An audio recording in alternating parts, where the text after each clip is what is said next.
Certaines personnes n'ont tout simplement pas leur place dans la société. C'est la combinaison des deux personnalités qui a tout déclenché. Le meurtre les a rapprochés de plus en plus. Il les a unis. Michael était l'ange de la mort. Elle l'utilisait pour tuer. Elle donnait les ordres. Ensemble, ils étaient comme une allumette et de la dynamite. Et elle était certainement l'allumette.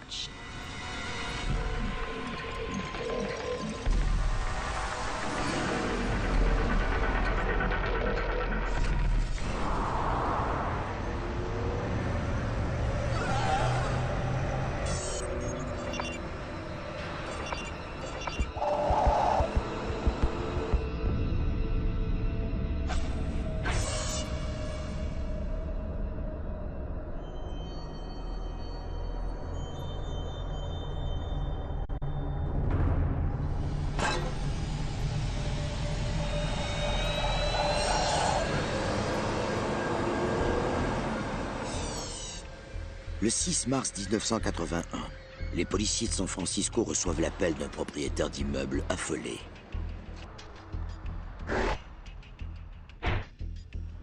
Le propriétaire examinait le sous-sol avec un plombier. Ils sont entrés dans un appartement et ont trouvé Karen Barnes sur le plancher de la cuisine.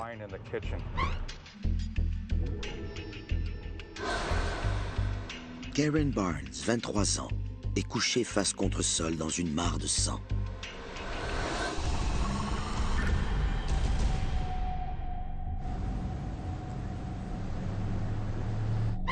Il semblerait qu'elle dormait sur le plancher lorsqu'elle a été attaquée.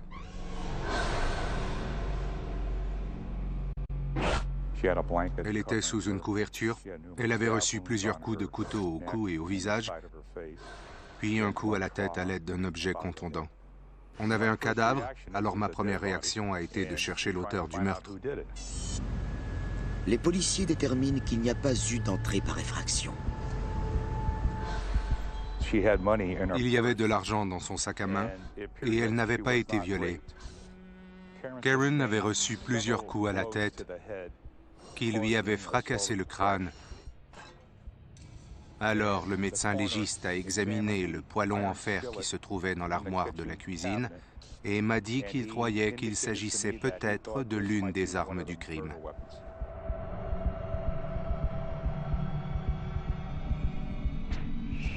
Elle avait reçu environ 12 ou 13 coups de couteau au cou et au visage.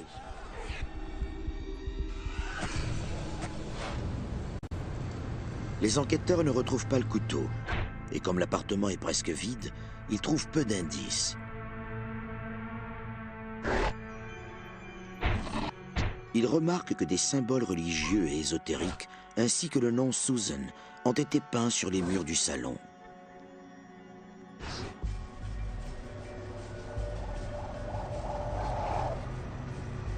La nouvelle du meurtre de Karen se répand, et ses amis arrivent pour parler aux policiers. Ils affirment qu'elle hébergeait depuis quelques mois un couple de hippies revendeurs de drogue.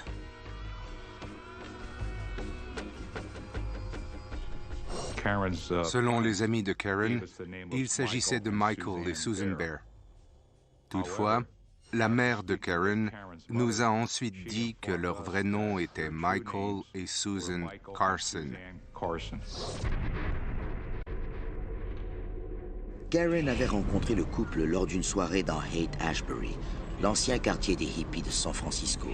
Ils s'étaient tout de suite bien entendus. Karen Barnes était une jeune femme vulnérable qui était attirée par les choses intéressantes et inhabituelles. Et Susan et Michael Carson étaient des personnes intéressantes.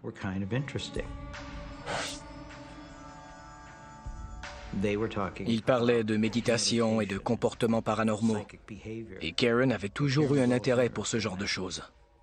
Quand elle a appris qu'il cherchait un endroit où habiter, elle leur a dit qu'ils pouvaient vivre chez elle. Michael et Susan pratiquent leur propre interprétation étrange de l'islam sous l'influence de drogue qu'ils modifient à leur guise. Ils attirent lentement Karen, qui est naïve et fascinée par le couple. Mais les policiers ignorent où se trouvent ces colocataires excentriques, Et plus les enquêteurs en apprennent à leur sujet, plus il est urgent de les retrouver. Lorsque les gens rencontraient Susan et Michael Carson, ils étaient horrifiés. C'était un couple dangereux qui dégageait quelque chose de négatif. Le couple n'a aucun antécédent judiciaire, qu'il porte le nom de Bear ou Carson, et rien ne suggère que Susan et Michael soient des meurtriers. Ils étaient des témoins importants et non des suspects. On n'a pas émis d'avis de recherche parce que leur description était trop vague. On s'est penché sur les autres crimes qui avaient été commis dans la région afin de voir s'ils étaient semblables au meurtre de Karen. Susan Bear Carson naît Susan Barnes le 14 septembre 1941 en Arizona.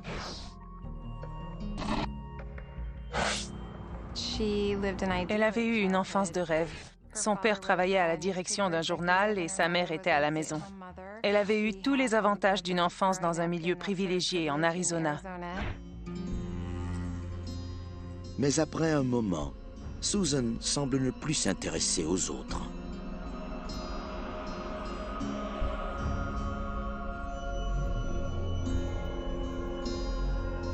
Elle croyait qu'elle était un médium, même quand elle était enfant. Et c'est ce qui l'éloignait des autres. Elle a peu d'amis et ne réussit pas très bien à l'école, qu'elle quitte à l'âge de 17 ans à la recherche d'une vie meilleure. Elle a rencontré un homme un peu plus âgé qu'elle, et comme elle ne trouvait pas sa place, elle s'est mariée. Elle vivait une vie très semblable à celle qu'elle avait connue pendant son enfance. Mais les choses changent. Dans les années 60, les jeunes de sa génération, désillusionnés, arrivent à l'âge adulte. Susan embrasse la contre-culture et sa philosophie de l'amour libre, ses drogues hallucinogènes et sa spiritualité improvisée. Elle commence à interpréter la religion musulmane de façon radicale. Pour témoigner de sa nouvelle identité, Susan a décidé d'épeler son nom avec un Z, S-U-Z-A-N. Puis elle écrivait sa propre version de l'islam. Elle priait Allah, mais elle écrivait sa version de la religion pour satisfaire ses propres besoins. Pour elle, ce n'était qu'une religion pratique, de laquelle elle pouvait tirer des enseignements et les réassembler en s'inspirant de son propre délire.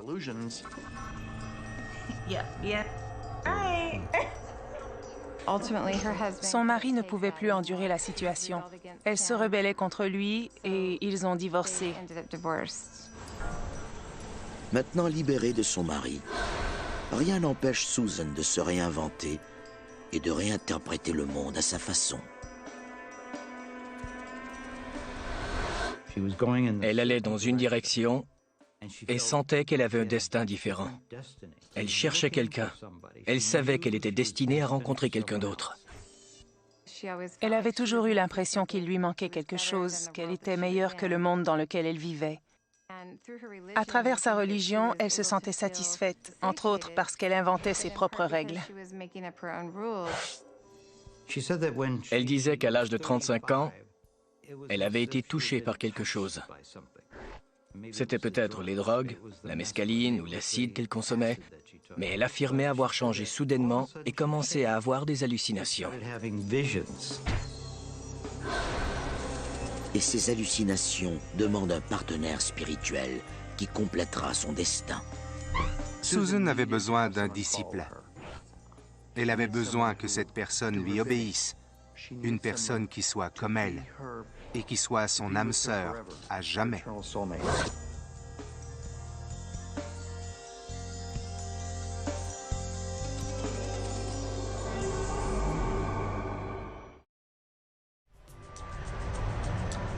En 1981, à San Francisco, Karen Barnes est brutalement assassinée et ses étranges colocataires Michael et Susan Bear Carson ont disparu. Le couple est intimement lié par de bizarres croyances religieuses.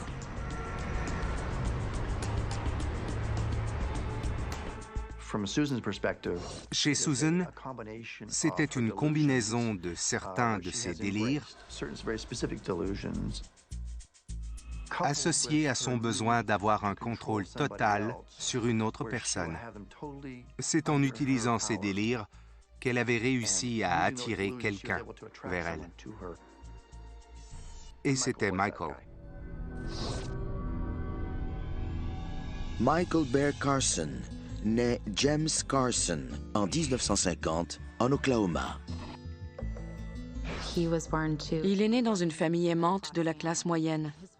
Son père était ingénieur pour une compagnie pétrolière et sa mère était professeure. C'était une famille typique. Mais très jeune, on lui a diagnostiqué une maladie des os très rare et il a été alité pendant plusieurs années. Il s'est donc tourné vers la lecture. Il s'est intéressé très tôt à la philosophie, la religion, la politique et l'histoire. Lorsqu'il guérit de sa maladie, Michael se rebelle dans le style de l'époque. C'était vraiment un rebelle, du type sexe, drogue et rock'n'roll. Il ne voulait pas se conformer aux valeurs de la fin des années 50 et du début des années 60. À la fin des années 60, alors étudiant à l'université de l'Iowa, Michael rencontre une jeune femme prénommée Lynn qui partage ses intérêts politiques. En deuxième année, le couple se marie. À la fin de leurs études, Michael et Lynn ont un enfant qu'ils prénomment Jen. Et en 1975, la famille déménage en Arizona. Ma mère enseignait l'anglais et mon père restait à la maison et revendait de la marijuana. Il me faisait la lecture, m'emmenait au zoo, préparait mon petit déjeuner tous les matins et tressait mes cheveux. J'ai de très beaux souvenirs de cette époque. Mais le bonheur est de courte durée. Je crois qu'il se sentait perdu. Il n'était plus dans cet environnement universitaire. Alors il passait d'une chose à l'autre. Et il était à la recherche d'une nouvelle croyance. Michael commence lentement à montrer les signes d'un comportement antisocial. Il ne s'entendait avec personne. Il détestait le gouvernement. Il était à la recherche de Dieu. Il était frustré. J'ignore quelle était la raison de sa colère, mais il avait une personnalité explosive.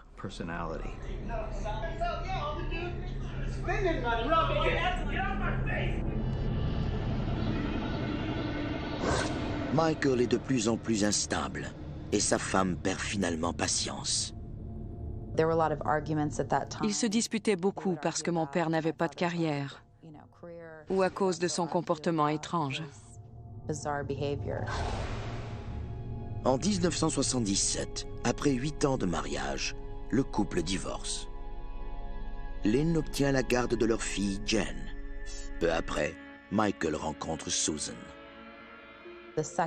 Il y a eu des étincelles dès qu'ils se sont rencontrés. Ils ont été presque immédiatement obsédés l'un par l'autre. Michael était à la recherche de Dieu. Et Susan cherchait aussi quelque chose, mais elle ne savait pas quoi. Ils se sont rencontrés et sont devenus des amants maudits. C'était magique. Il avait 10 ans de moins qu'elle. Il la faisait se sentir belle et sensuelle à nouveau. Mais leur attirance va beaucoup plus loin. Elle se croyait supérieure sur le plan intellectuel. Ainsi, en s'associant à quelqu'un qui était si éduqué, elle croyait que c'était ce qu'elle reflétait. Ils buvaient et consommaient des drogues hallucinogènes et de la marijuana tous les jours. Michael ouvrait la porte à toutes ses croyances. C'était comme si l'un des philosophes qu'il lisait était sorti de la page pour entrer dans la troisième dimension. Avec Susan, il obtenait tout ce qu'il recherchait. L'excitation, les émotions, une nouvelle façon de voir le monde, l'intimité, tout ce qu'il voulait, puis quelqu'un qu'il comprenait. Et Susan trouve enfin l'âme sœur. Michael emménage avec elle immédiatement. Elle cherchait un disciple et elle en a trouvé un chez Michael, qui lui cherchait un guide. Susan lui fait même changer de prénom. Le soir de leur rencontre, Susan lui a demandé s'il s'appelait Michael, et il lui a répondu qu'il s'appelait James Carson. Elle lui a dit « Non, ton nom est Michael, comme l'ange de la Bible qui combat le diable. » Et son nom est dès lors devenu Michael Carson. En acceptant de changer de nom, il lui montrait qu'il était soumis et qu'il était prêt à oublier son passé pour la suivre. Michael plonge dans le monde de Susan et la convainc que ses hallucinations sont des messages divins. Susan était le prophète et Michael son interprète. Puis, Susan déclare qu'elle a eu une révélation d'Allah. Elle et son nouveau partenaire avaient la mission de faire un voyage en Europe. Ils vendent leurs possessions et voyagent outre-mer à la poursuite d'une illumination spirituelle. Ils commencent également à utiliser le nom Bear. Mon père avait toujours été fasciné par les ours. Je crois que tous les enfants ont des animaux préférés, et mon père aimait les ours. Michael et Susan Bear rentrent aux États-Unis en 1980, plus étranges que jamais. Ils se considéraient comme des guerriers de Dieu musulmans et végétaliens. Ils se créaient un culte dont ils étaient les seuls adeptes. Ils modifiaient l'islam et ils choisissaient les enseignements qu'ils voulaient. Dans un pays musulman, ils auraient été exécutés. Ils étaient des revendeurs de drogue, pas des musulmans. En 1980, un incident à Scottsdale renforce leur pulsion antisociale. Susan prenait un bain de soleil nu à l'avant de sa maison. Un voisin a appelé la police et le policier qui est venu l'arrêter l'a empêché de se vêtir complètement en prétextant que son corps était la preuve du crime qu'elle venait de commettre. Les policiers entrent dans sa maison et confisquent la marijuana. Je crois que cet événement a fortement influencé ses sentiments à propos de la police. Les policiers n'ont pas de mandat d'arrestation et laissent tomber les accusations de possession de drogue. Mais Susan plaide coupable pour outrage à la pudeur et on lui impose une ordonnance de probation de 6 mois. Elle était du genre à se venger lorsqu'elle sentait une menace ou une attaque.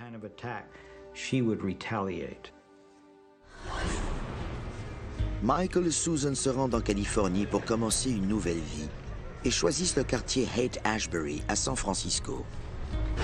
Ils n'avaient plus d'argent. Ils avaient tout dépensé lors de leur voyage en Europe. Ils vivent comme des nomades, vendent de la drogue et déménagent constamment sans jamais rester bien longtemps au même endroit. La plupart des gens disaient qu'ils étaient des excentriques. Michael disait qu'il était nizarien, c'est-à-dire membre de cette secte musulmane qui fume du hashish avant d'aller tuer l'ennemi. Ils avaient choisi l'élément nizarien de l'islam parce qu'ils voulaient tuer des sorcières. Ils croyaient que c'était leur mission. C'était très dérangeant pour les autres. Alors je crois qu'ils cherchaient à recruter des membres.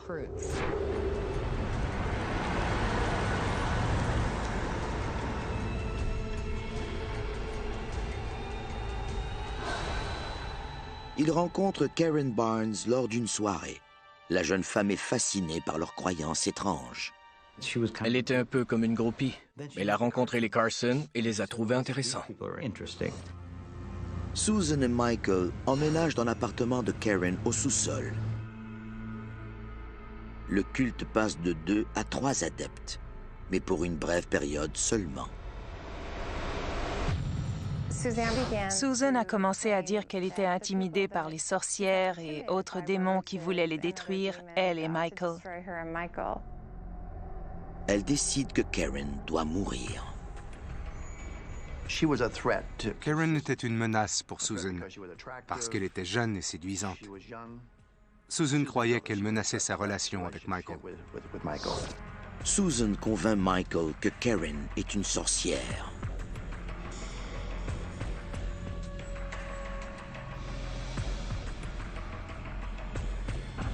Et Michael, qui est totalement dévoué à Susan, sait ce qu'il a à faire.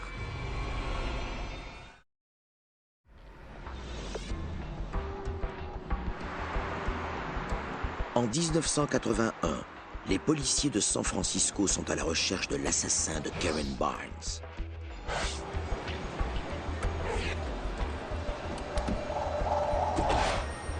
Le rapport de pathologie confirme que Karen est morte d'une fracture du crâne après avoir été frappée plusieurs fois à l'aide d'un poêlon retrouvé dans l'appartement.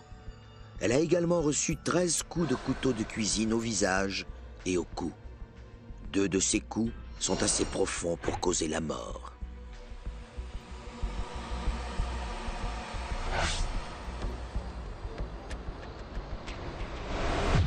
Les enquêteurs passent plusieurs semaines à la recherche d'informations au sujet des étranges colocataires de Karen. Mais vu leur nom d'emprunt et leur vague description physique, les recherches se terminent en frustration. Après avoir exploré toutes les avenues possibles, on a mis le dossier de côté. Il était toujours ouvert, mais on avait d'autres cas pressants. Après avoir tué Karen, Susan et Michael ont quitté San Francisco. À partir de ce moment, ils étaient liés l'un à l'autre. L'aventure était commencée et ils ne pouvaient plus revenir en arrière.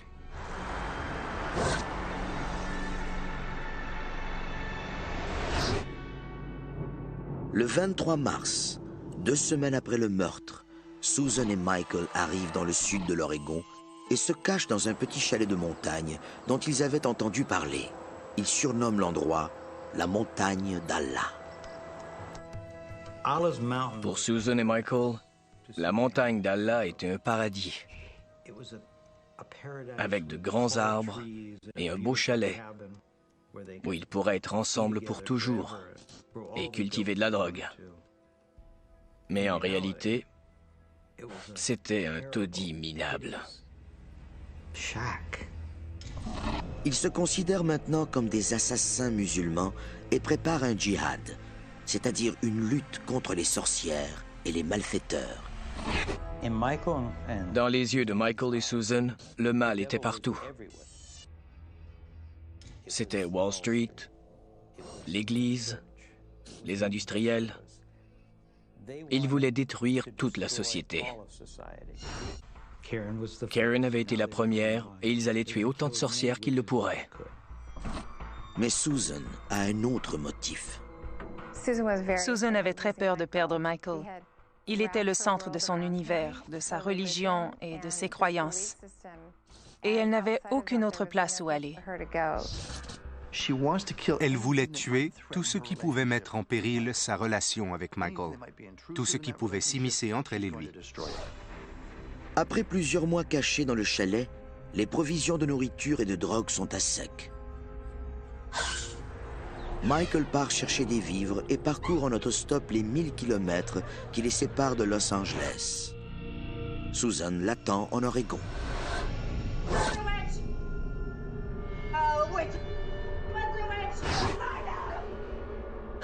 Michael revient quelques semaines plus tard. Susan est affamée et délirante. Elle voit des sorcières partout. Elle considérait qu'une personne était mauvaise ou menaçante ou qu'elle était une sorcière potentielle pour des raisons tout à fait aléatoires. Lorsqu'un garde forestier les jette à la porte du chalet, il se dirige vers la Californie et ne s'arrête nulle part par peur d'être repéré. Le 22 mai 1981, un homme embarque Susan et Michael et les laisse habiter dans une maison dans un arbre, situé sur un terrain qu'il possède dans la région sauvage de Ventana. Mais il regrette sa décision quelques jours plus tard. Susan avait maintenant un sourire et un rire presque maniaque. Elle riait ou souriait aux moments les plus inappropriés. Ainsi, même leur façon de parler devenait très bizarre. Je crois que les gens les trouvaient déconcertants. Lorsque l'homme leur demande de quitter l'endroit, il en paye le prix. Susan a dit à Michael qu'il devait confronter l'homme, qu'on ne pouvait les chasser de cette façon. Le couple dévalise sa maison. Susan a dit à Michael, « Voici un revolver.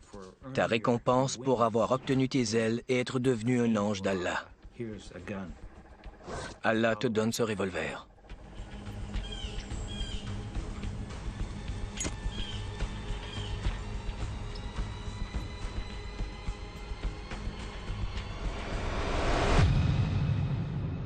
Après avoir mis le feu à la maison, Susan et Michael s'enfuient au nord, dans le comté de Humboldt, en Californie. En mai 1982, environ un an après le meurtre de Karen, le couple est engagé sur une plantation de marijuana.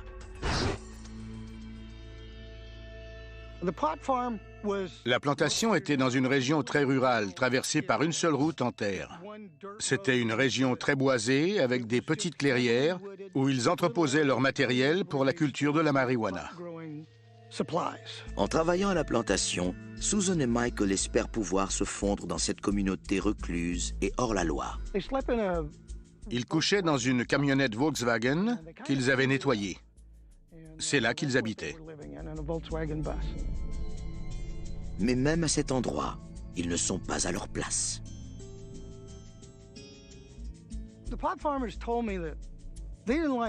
Les cultivateurs de marijuana m'ont dit qu'ils n'aimaient pas beaucoup Michael et Susan, parce qu'ils étaient, selon eux, un peu fous. Le couple se disait anarchiste, puis se querellait constamment au sujet des soins à apporter à la marijuana. Et ils consommaient toujours des drogues. Michael devient immédiatement l'ennemi de l'un des cultivateurs.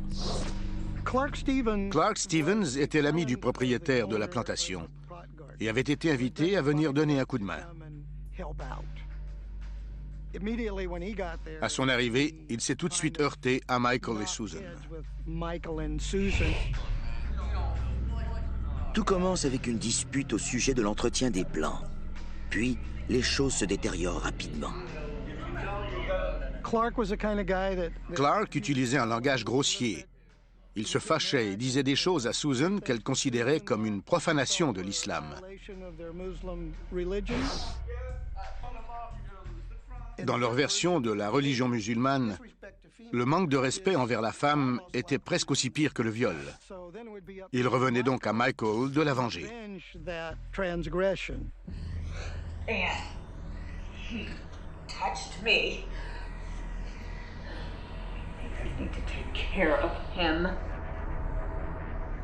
Puis Susan a demandé à Michael de s'occuper de la situation. Quelques jours plus tard, alors qu'il surveille la plantation, Michael obéit à l'ordre de Susan.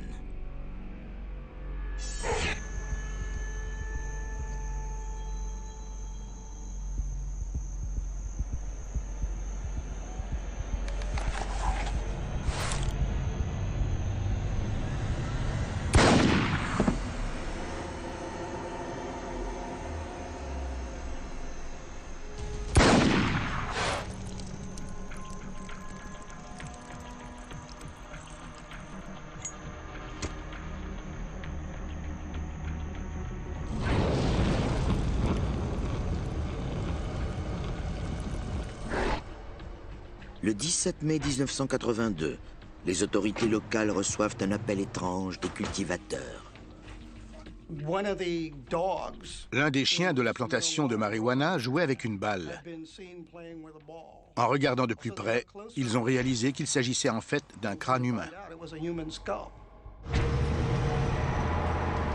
Les policiers se rendent rapidement sur place. Lorsque nous nous sommes engagés sur le chemin vers l'endroit où se trouvait apparemment le corps, on pouvait nettement sentir l'odeur du cadavre. On y avait mis le feu avec du kérosène, et comme il n'était pas totalement brûlé, on l'avait ensuite recouvert avec du fumier de poulet qui servait à fertiliser les plants de marijuana.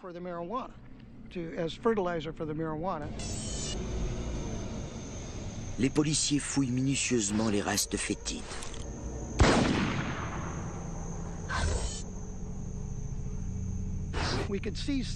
On voyait encore des os. Et juste en dessous d'une grande quantité d'eau, nous avons trouvé son portefeuille.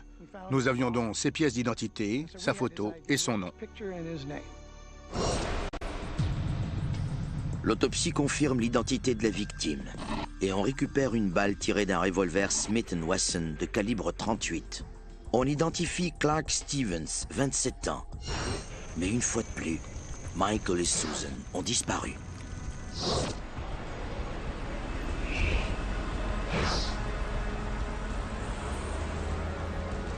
Je crois que ce sont de mauvaises personnes.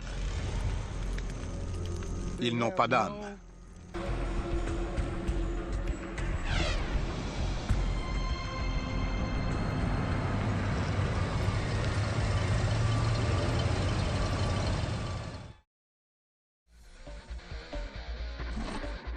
En 1982, Michael et Susan Bear Carson, deux fanatiques religieux sous l'emprise de la drogue, s'enfuient de nouveau après avoir commis un deuxième meurtre.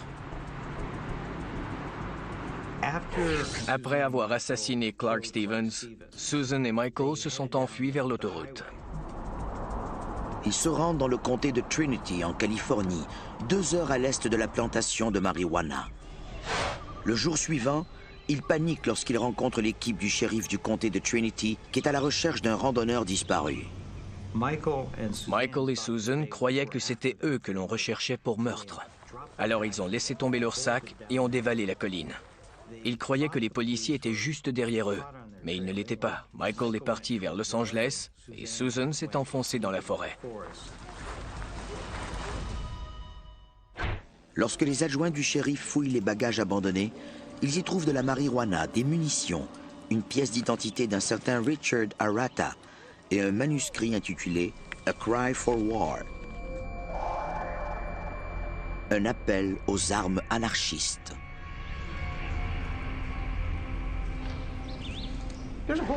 Il y a toute une culture qui déteste le gouvernement et la population. Le meurtre n'est rien pour ces gens, s'ils ont l'impression qu'il est justifié par leurs croyances. Michael Bear est l'auteur du manifeste A Cry for War, qui contient une liste de personnalités à abattre. Ils croyaient que Dieu voulait qu'ils assassinent Ronald Reagan et Johnny Carson parce que leur prénom et leur nom de famille comptaient 6 lettres, 666. Ils faisaient un lien avec une croyance religieuse ou philosophique. J'avais déjà eu affaire à des anarchistes. C'était le genre de choses qu'ils écrivaient. Il était évident qu'ils utilisaient la religion comme excuse pour poser des gestes au nom d'Allah. Les policiers découvrent que la pièce d'identité de Richard Arata, trouvée dans le sac à dos, a été volée il y a plusieurs mois. Une vérification à l'ordinateur leur apprend que Michael Bear est recherché pour être interrogé au sujet du meurtre de Clark Stevens. Les enquêteurs relèvent les empreintes digitales sur le manifeste et entrent l'information dans une base de données de criminels. Quand on entre cette information dans l'ordinateur, les services policiers y jettent un coup d'œil. Les services secrets ont déterminé que le couple représentait une menace pour des membres du gouvernement. Le jour suivant, après avoir quitté Susan, Michael se rend dans la ville d'Alhambra, dans le comté de Los Angeles, où on le prend pour quelqu'un d'autre.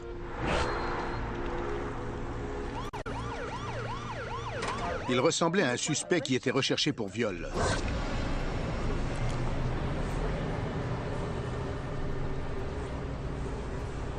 Un policier d'Alhambra l'a donc arrêté.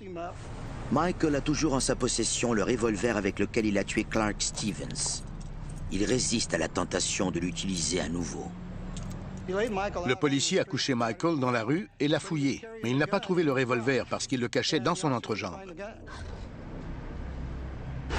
Le policier l'emmène au poste pour l'interroger. Michael cache l'arme sous le siège arrière de l'autopatrouille. On le questionne pendant 1 heure. Michael prétend qu'il se nomme Richard Arata, comme sur la pièce d'identité volée. Mais les policiers d'Alhambra ne vérifient pas la base de données de criminels reliés au trafic de stupéfiants et ne savent donc pas qu'il utilise un faux nom. C'était simplement un manque de communication. Ils n'ont pas su que nous le recherchions dans une affaire d'homicide. Michael reste calme. Ils l'ont pris en photo et lui ont fait remplir des documents judiciaires. Les policiers envoient une télécopie de la photo de Michael à la victime du viol, à l'hôpital. On leur a répondu que Michael n'était pas le violeur. Alors il a été relâché. Lorsque les policiers du quart de travail suivant sont arrivés au poste, un nouvel officier a soulevé le siège arrière de l'autopatrouille, comme il se doit, et il a découvert le revolver. Après avoir trouvé le revolver, les policiers émettent un avis de recherche pour retracer Richard Arata, le faux nom que Michael utilise. Les autorités du comté de Humboldt reconnaissent le nom. Les cultivateurs de marijuana et l'équipe de recherche identifient la photo d'identité judiciaire de Michael Bear Carson. Nous avions le revolver. Nous avons regardé la photo et ça ressemblait à notre homme. Nous avons envoyé le revolver au laboratoire et avons découvert que la balle trouvée dans le crâne de Clark Stevens avait été tirée avec cette arme. La balistique a établi qu'il s'agissait de l'arme du crime. Nous étions donc convaincus qu'ils étaient les meurtriers. Le 23 mai, une semaine après la découverte du corps de Clark Stevens, les meurtriers se retrouvent. Susan et Michael Carson se sont retrouvés à Sonora, sur la route de Phoenix Lake, leur point de rencontre en cas de séparation. Au grand malheur de Michael, les hallucinations de Susan les conduisent aux quatre coins de l'État pendant plusieurs mois. Bien qu'elle en était maintenant la seule adepte, elle utilisait sa religion pour effrayer et intimider Michael afin qu'il reste avec elle. Ils arrivent enfin chez un ami à Portland, en Oregon, et une fois de plus, ils abusent de l'hospitalité de leur hôte. N'en pouvant plus des divagations religieuses de Susan, ils les jettent à la porte. Mais Michael vole d'abord son pistolet de calibre 38. Ils étaient coincés quelque part au centre de la vallée, et personne ne les prenait en autostop. Ils allaient vers le sud, et une camionnette qui roulait vers le nord a fait demi-tour pour les embarquer. Susan l'a vu et a déclaré qu'il s'agissait d'une sorcière et qu'il fallait tuer cette personne.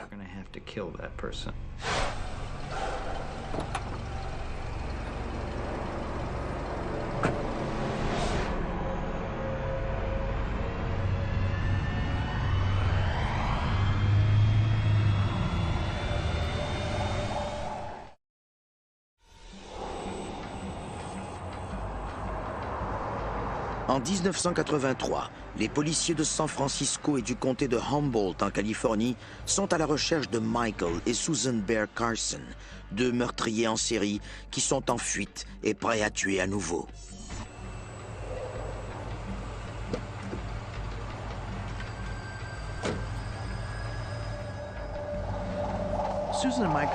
Susan et Michael sont différents des autres meurtriers en série parce que la plupart ont tendance à être des prédateurs sexuels. Ces gens n'étaient pas des prédateurs qui cherchaient à assassiner. Les meurtres qu'ils commettaient étaient spontanés et liés au hasard. Michael et Susan se dirigent vers le nord. Un homme du nom de John Hellier les fait monter à bord de sa camionnette. Ils roulaient vers le nord, et Susan et Michael ont immédiatement commencé à se disputer avec le conducteur. John écoutait du country, et Susan détestait ce genre de musique. Puis, il l'a effleuré avec sa jambe.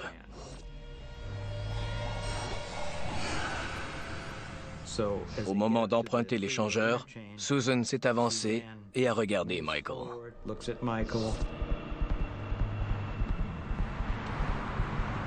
Michael saisit le message. Il obéit à Susan.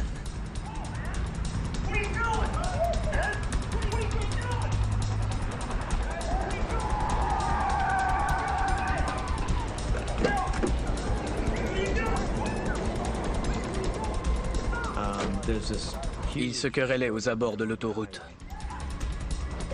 C'était toute une scène. Ça a duré une dizaine de minutes.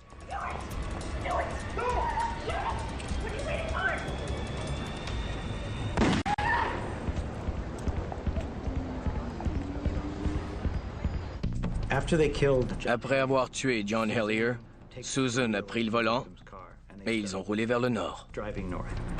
Des témoins contactent les policiers alors que Michael et Susan roulent à toute vitesse sur la route sinueuse et traversent Sonoma jusqu'au comté de Napa. Les policiers avaient reçu le message radio. Alors il y a eu une poursuite à travers 2 comtés. Juste après avoir franchi la frontière du comté de Napa, Susan perd le contrôle du véhicule et plonge dans un fossé. Le couple s'enfuit dans la forêt. Michael disait qu'on ne l'attraperait jamais vivant. Les policiers les rattrapent rapidement et les arrêtent sur le champ.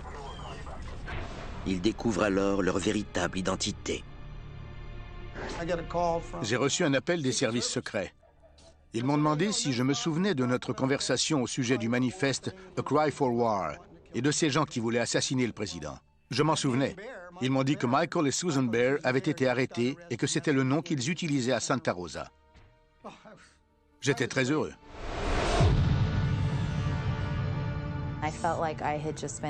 C'était comme si j'avais reçu une tonne de briques. Mon père était mon idole. Et je croyais qu'un jour, il reviendrait et que tout serait comme avant. Lors des procédures préparatoires au procès, c'est Michael qui prend la parole. Il admet avoir tué Clark Stevens et John Hellyer dans un acte de légitime défense. Susan refuse de parler, que ce soit en cours ou à son avocat.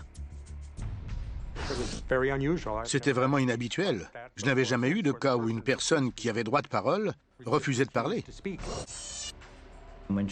Quand elle est entrée dans la pièce, j'ai ressenti sa présence à une quinzaine de mètres à travers la salle du tribunal. J'en avais des frissons. Cette femme avait quelque chose de terrifiant. Michael était de toute évidence inquiet par le peu de publicité qu'il recevait, parce qu'ils étaient dans cette petite ville de Santa Rosa, à environ 80 km au nord de San Francisco.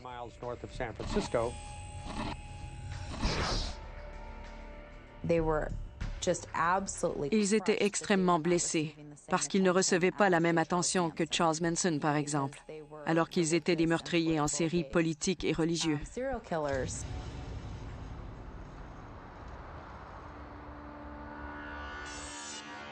Michael envoyait des lettres au journal San Francisco Chronicle et demandait « Combien de gens devons-nous tuer pour que vous écriviez à notre sujet ?» Le San Francisco Chronicle publie enfin l'histoire de Michael qui admet avoir commis un meurtre à San Francisco 2 ans auparavant, dans l'espoir que cet aveu donnera au couple l'attention qu'il croit mériter. Un inspecteur des homicides de la police de San Francisco a lu l'article. Ils avaient un cas d'homicide non résolu dans le quartier Haight-Ashbury, et les aveux de Michael correspondaient aux détails de ce crime. Les enquêteurs de San Francisco interrogent les Baer. En échange d'une conférence de presse, Michael accepte d'avouer qu'il est le meurtrier de Karen Barnes. Michael et Susan s'attendaient à être récompensés pour le meurtre de Karen parce qu'ils croyaient qu'elle était la sorcière la plus puissante de San Francisco. Ils ont tenté de démontrer que son meurtre était justifié. Ils avaient besoin d'être récompensés. Devant les caméras, Michael fait un sermon sans queue ni tête d'une durée de 6 heures au sujet de ses croyances religieuses. Evil doesn't create. Good is creative, and evil is like a parasite or a leech that it can't create, but it can only copy. That's why powerful evil people are always attracted to Suzanne. Michael était certain que Karen était une sorcière. Lui et Susan l'avaient assassinée parce qu'il croyait qu'elle avait jeté un sort à Susan. Un sort qui lui faisait perdre sa beauté et son énergie. Michael admet avoir frappé Karen avec le poêlon en fer et l'avoir poignardée à 2 reprises. Mais Karen a reçu 13 coups de couteau. La seule personne qui aurait pu asséner les 11 autres coups était Susan. Ils avouent tous les deux avoir tué Clark Stevens et John Hellyer pour débarrasser la terre du mal.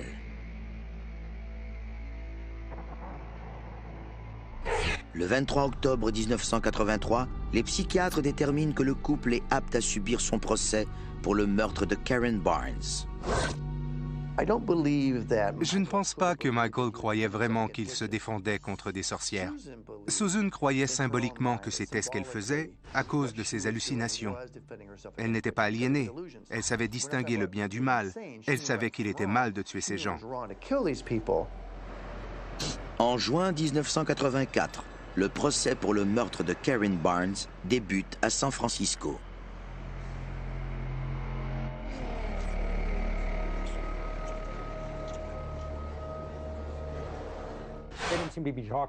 Il ne semblait pas parler de ce qui se passait en cour. Il n'était pas conscient de ce qui se passait autour d'eux. Ils souriaient tout le temps parce qu'ils pensaient n'avoir rien fait de mal. Ils n'ont jamais admis qu'ils avaient eu tort. Et ils étaient contents d'avoir commis le meurtre. Ils le feraient à nouveau. Le 2 juillet 1984, Michael et Susan sont accusés du meurtre de Karen Barnes et condamnés à une peine allant de 25 ans d'emprisonnement à perpétuité. En 1985, ils reçoivent la même peine pour le meurtre au premier degré de Clark Stevens, puis pour celui de John Hellier en 1987. Ils ne seront admissibles à une libération conditionnelle qu'en 2038. Ils seront alors âgés de 87 et 96 ans. Michael écrit encore à Susan, à l'occasion.